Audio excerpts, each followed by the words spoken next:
প্রিয় দর্শক, সাজ্জাদ কাদিরের প্রীতি এবং শুভেচ্ছা নিন। এই মুহূর্তে আপনাদের সামনে কথা বলতে এসেছি।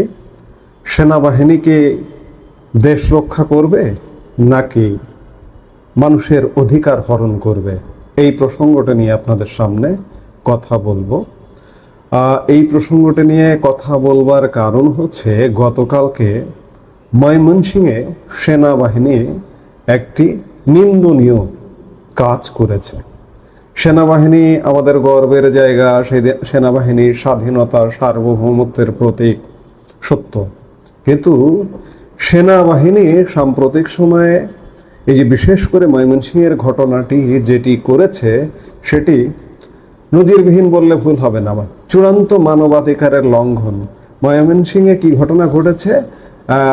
ময়মনসিংহে আওয়ামী লীগকে সংগঠিত করার চেষ্টার অভিযোগে এক অধ্যক্ষকে আটক করেছে সেনাবাহিনী।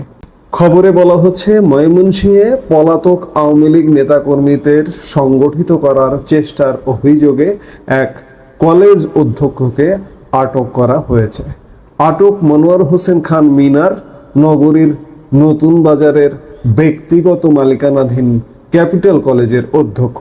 তিনি ময়মনসিংহ জেলা স্বেচ্ছাসেবক লীগের সদস্য ছিলেন। গতকাল বুধবার বিকেল 4টার দিকে কলেজ ক্যাম্পাস থেকে তাকে পুলিশ ও সেনাবাহিনী যৌথ অভিযান চালিয়ে আটক করে বলে সেনাবাহিনীর 13 ব্যাটালিয়নের অধীন ময়মনসিংহ সদর ক্যাম্পের কমান্ডার মেজর জায়েদ আল রাব্বি জানান। আমরা আরো আলাপ করবার আগে এই মেজর জায়েদ আল রাব্বির বক্তব্যটা একটু শুনে আসি। আপনারা ইতিমধ্যেই সোশ্যাল মিডিয়ার কল্যাণে নিশ্চয়ই শুনেছেন, কিন্তু তারপরে আমরা আরেকবার শুনে আসবো, তারপরে কথা বলবো। আমি মেজর জায়েদ, ময়মনসিংহ সদর ক্যাম্পের ক্যাম্প কমান্ডার। আমি ৭৭ ব্রিগেডের অধীনস্থ 13 বিয়ের আন্ডারে আমাদের এই অভিযানটা পরিচালিত হয়। আমরা গোয়েন্দা তথ্যের ভিত্তিতে জানতে পারি, বিদ্যামী স্কুলের অপোজিটে ক্যাপিটাল কলেজে মনোয়ার হোসেন খান মিনার নামে একজন ভদ্রলোক আছেন এই কলেজে, যিনি হচ্ছেন আওয়ামী লীগের সাথে সক্রিয় সদস্য ছিলেন এবং আগে অতীতে উনি স্বেচ্ছাসেবক লীগের সদস্য ছিলেন। এবং আসার পর আমরা ওনার সাথে কথা বলি। উনি ওনার কথাবার্তা এবং নর্মাল সব কিছু নর্মাল মনে হয় আমাদের কাছে। পরবর্তীতে আমাদের গোয়েন্দা তথ্যগুলো এবং ওনার যে সামাজিক যোগাযোগ মাধ্যমগুলো আছে, হোয়াটসঅ্যাপ, টেলিগ্রাম এবং অন্যান্য অ্যাপসগুলো আছে, বিভিন্ন নাম না জানা অনেকগুলো অ্যাপস আছে, এই জিনিসগুলো আমরা একটু ঘাটাঘাটি করে দেখতে পারি আমাদের যে গোয়েন্দা তথ্য ছিল, এবং ওনার সাথে ওনার ওতপ্রোতভাবে উনি জড়িত ছিলেন। এবং আমরা যেটা ধারণা করছিলাম, উনি ময়মনসিংহ সদরের এবং ময়মনসিংহ জেলার আওয়ামী লীগকে পুনর্গঠিত করার কাজ করছেন, উনি চেষ্টা করছিলেন। সেই প্রেক্ষিতে ওনাকে দায়িত্ব দেওয়া হয়েছিল।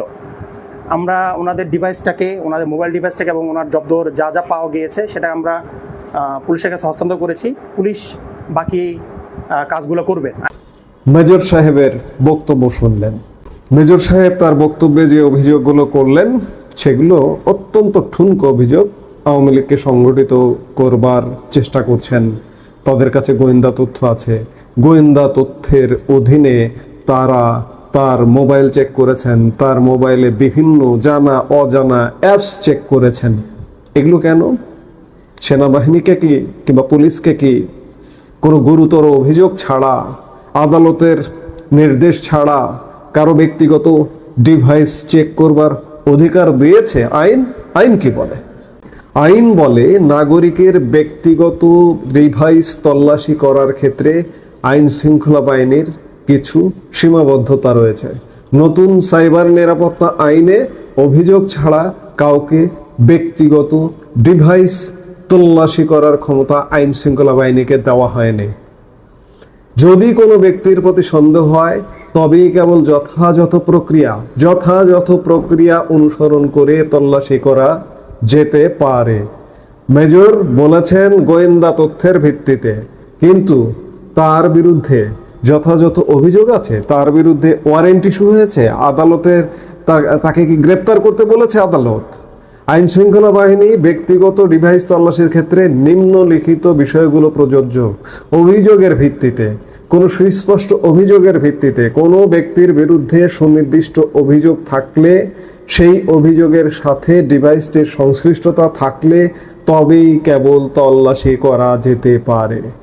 এই ভদ্রলোকের কাছে, এই প্রিন্সিপাল সাহেবের কাছে যে ডিভাইস ছিল, সেই ডিভাইসটি, তার বিরুদ্ধে যে গোয়েন্দা তথ্য আছে, সেই তথ্য বা অভিযোগ আছে, বা অভিযোগ কি আছে, অভিযোগ কি লিখিত অভিযোগ দেখিয়েছে, দেখিয়ে তাকে গ্রেপ্তার করেছে, করেনি। আমরা লিখিত অভিযোগের কোনো খবর সংবাদ মাধ্যমে পাইনি, যার দরুন তার ডিভাইসটি চেক করা অন্যায় হয়েছে। সন্দেহ হলে চেক করা যেতে পারে। যদি কোনো ব্যক্তির বিরুদ্ধে কোনো অপরাধ করার সন্দেহ থাকে, তাহলে সেই সন্দেহের যুক্তিসঙ্গত কারণ থাকতে হবে, সেই অনুযায়ী তল্লাশির প্রক্রিয়া অনুসরণ করতে হবে। আইনগত প্রক্রিয়া, তল্লাশির ক্ষেত্রে আইনগত প্রক্রিয়া, আমি আগেই যেটি বললাম যে গ্রেপ্তারি পরোয়ানা, আদালতের নির্দেশ ইত্যাদি অনুসরণ করা বাধ্যতামূলক। ব্যতিক্রম ক্ষেত্রে কি করা যেতে পারে? কোনো জরুরি পরিস্থিতিতে, যেমন জননিরাপত্তা বিঘ্নিত হওয়ার আশঙ্কা থাকলে কিছু ক্ষেত্রে তল্লাশি করার প্রয়োজন হতে পারে, তবে সেক্ষেত্রেও যথাযথ কর্তৃপক্ষের অনুমোদন সাপেক্ষে তল্লাশি করতে হবে। বেআইনি তল্লাশি, যদি কোনো ব্যক্তি আইন বহির্ভূতভাবে ব্যক্তিগত ডিভাইস তল্লাশি করে, তবে ভুক্তভোগী সেই ব্যক্তির বিরুদ্ধে অভিযোগ দায়ের করতে পারবে নাগরিকরা। অর্থাৎ এই মেজর, সেনাবাহিনীর এই মেজর অভিযোগে অভিযুক্ত, নিয়ম বহির্ভূতভাবে, আইন বহির্ভূতভাবে একজন মানুষের ডিভাইস তল্লাশি করেছেন। তিনি স্বীকারোক্তিতে বললেন, তার বক্তব্যে বললেন কি হচ্ছে বাংলাদেশে। আজকে দেখুন, কারাগার থেকে 2200 কারাবন্দী পালিয়ে গেছে জুলাই অগাস্ট সহিংসতা কালে। এই 2200-র মধ্যে জঙ্গি আছে, খুনের আসামি আছে, ফাঁসির আসামি আছে।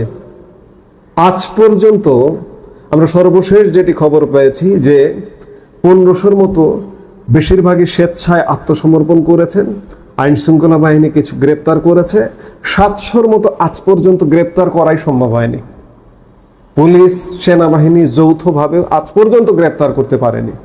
কিন্তু নিরপরাধ নিরীহ মানুষদের গ্রেপ্তার করে জেল ভরিয়ে ফেলেছে।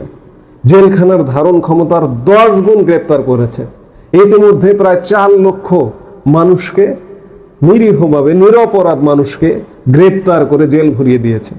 অথচ একজন মানুষ, একজন শিক্ষাবিদ, একজন কলেজের অধ্যক্ষ, তিনি নিশ্চয়ই বিশ্ববিদ্যালয়ের ডিগ্রি ধারণ করেছেন, ডিগ্রি লাভ করেছেন।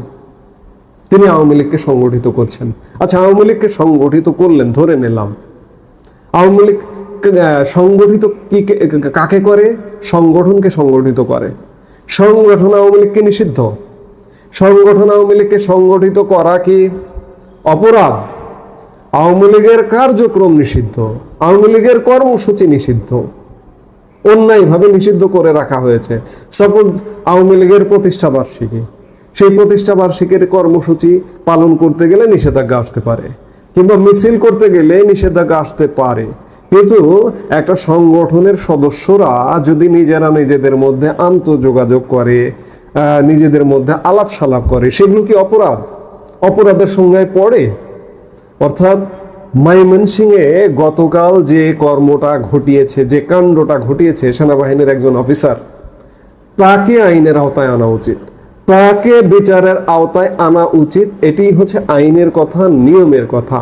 কিন্তু অত্যন্ত পরিতাপের বিষয়, অত্যন্ত দুঃখের বিষয়, সেনাবাহিনী কি সেটি করবে আসলে? বিগত প্রায় 11 মাস যাবৎ বাংলাদেশের মানুষ আশায় বুক বেঁধে আছে, আশায় বুক বেঁধে ছিল যে আজকে যে দেশে অচল অবস্থা, দেশের আইন শৃঙ্খলা পরিস্থিতি ভালো নেই, দেশের অর্থনীতি ভালো নেই, মানুষের কর্মসংস্থান ভালো নেই, নতুন বিনিয়োগ নেই, এগুলো কমন কথা হয়ে যায়, বারবার প্রতিটি বক্তব্যে এসে যায়। এগুলোর ব্যাপারে উত্তরণের তো কোনো কারণ নেই। জঙ্গি, মাদক গ্রেপ্তারের, মাদকদ্রব্য যারা ব্যবসা করে মাদকদ্রব্যের, তাদের তো গ্রেপ্তারের কোনো কারণ নেই। কোনো তৎপরতা নেই। মব হচ্ছে একের পর এক, তাদের তো গ্রেপ্তারের কোনো তৎপরতা নেই।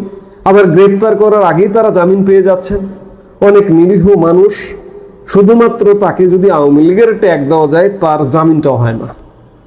এই যে কদিন আগে, 3 দিন আগে সাবেক সিইসি নুরুল হুদাকে হেনস্থা করা হলো মব সৃষ্টি করে, এবং হেনস্থা করার পরে তাকে অ্যারেস্ট করা হয়েছে।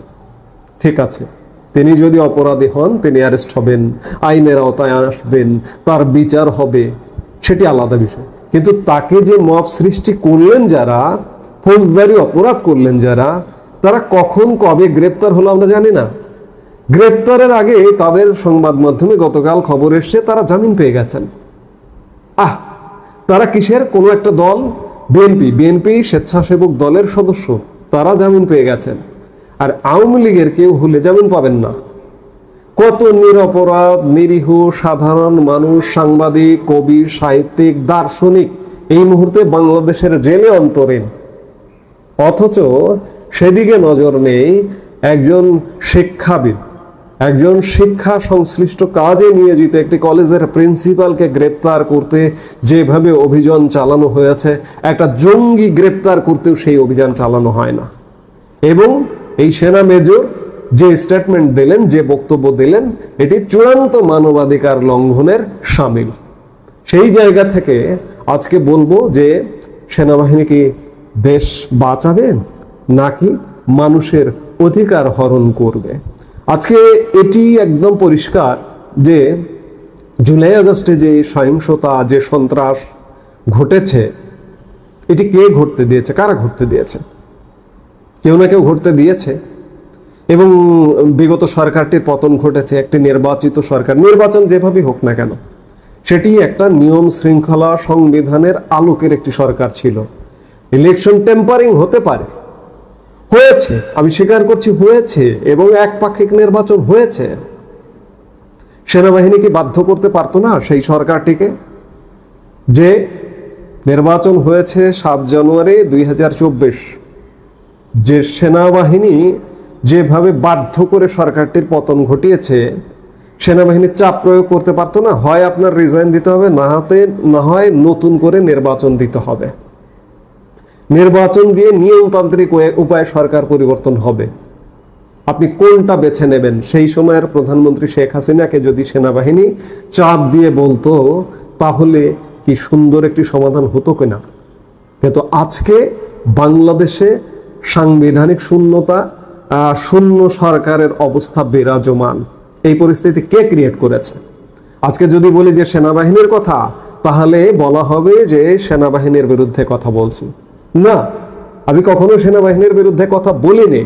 কিন্তু আজকে যখন মানবাধিকার লঙ্ঘন হচ্ছে, কিন্তু এই যে মেজর যে স্টেটমেন্ট দিলেন, এটি কি বিধিবদ্ধ স্টেটমেন্ট হয়েছে? এটি কি আইন সিদ্ধ স্টেটমেন্ট হয়েছে? হয়নি। এই মেজরের বিচার করতে হবে সেনাবাহিনীরই। এবং সেনাবাহিনীর যে উজ্জ্বল ভূমিকা, সেনাবাহিনীর প্রতি মানুষের যে আস্থা বিশ্বাস, এই আস্থা বিশ্বাসে চিড় ধরছে। এই চিড় ধরার জায়গাটি পুনরুদ্ধার করবার দায়িত্ব সেনাবাহিনীর। এটি না করলে হয়তো এভাবে চলবে। 1 বছর চলে গেছে, আরো 2 বছর, 3 বছর, 4 বছর, 5 বছর চলে যাবে। এইভাবেই সেনা সমর্থিত অবস্থায় এই সরকারটি চলে যাবে। কিন্তু এরও তো একটি শেষ আছে। আপনাদের নিশ্চয়ই মনে আছে যে জিয়াউর রহমান একজন সেনা প্রধান ছিলেন। আজকের সেনা প্রধান সরাসরি ক্ষমতা নেননি, কিন্তু সহযোগিতা তো করছেন আজকের এই ক্ষমতাসীনদের। জিয়াউর রহমান সরাসরি ক্ষমতা নিয়েছিলেন। ক বছর ছিলেন তিনি ক্ষমতায়? তার তো জীবনটাই চলে গেছে। কিন্তু এরশাদ, সেনা শাসক এরশাদ, তিনিও সরাসরি ক্ষমতা নিয়েছিলেন। ক বছর ছিলেন? 9 বছর। জিয়াউর রহমান 6 বছর বা 5 বছর, 9 বা 10 বা 5, এই তো। তারপরে তো পরিস্থিতি পাল্টাবে নিশ্চয়ই, তাই না? এবং পরিস্থিতি পাল্টানোর পরে আজকে যারা এই যে অনিয়মের সাথে যুক্ত আছেন, তাদের কি হতে পারে? জিয়াউর রহমানের কি হয়েছিল? এরশাদের কি হয়েছিল? কিংবা আমরা যদি 111 কালের কথা বলি, 2007 সালের, সেই সময়ের যে সেনাপ্রধান মঈনুল আহমেদ, তার কি হয়েছে? তিনি কি দেশে আসতে পারেন? দেশে এসে তার স্বাভাবিক মৃত্যুটা কি হবে? হবে না তো। আজকে আপনি যে গর্ত খুঁড়বেন সেই গর্তে আগামীকালকে আপনি পড়বেন। আপনার বিপক্ষে যাবার ইচ্ছে বা যাবার জন্য বলছি না, আজকে মানবাধিকার লঙ্ঘন হচ্ছে। মানবাধিকার, মানুষের অধিকার নিয়ে আমরা কথা বলি, গলা চেপে ধরবেন, ধরুন। এই কথা বলবার জায়গা থেকে বলছি, কাজগুলো ভালো হচ্ছে না।